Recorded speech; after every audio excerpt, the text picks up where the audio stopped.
taivas.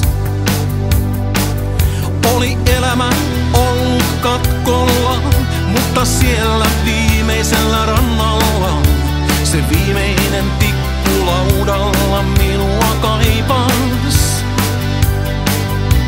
Sinuakin oli elämä potkinut päähän. Tiesin, ettei tämä päättyisi tähän.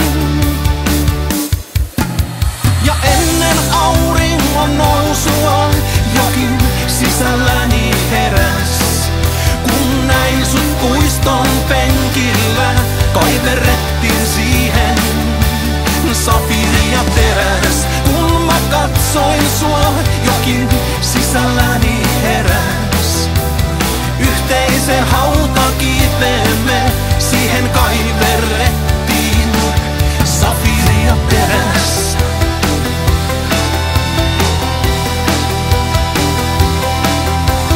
Pyysit mua istumaan sille penkille maailmaa parantamaan. Ja tiesin, tämä kesä olisi meidän. Juuri sellainen, joista kuiskitaan, vähät vaatteet riisutaan. Ja huomenna louvattaisi isä meidän. Minä olen terästäkin kovempi. Sinä sinistä safiiria kauniimpi.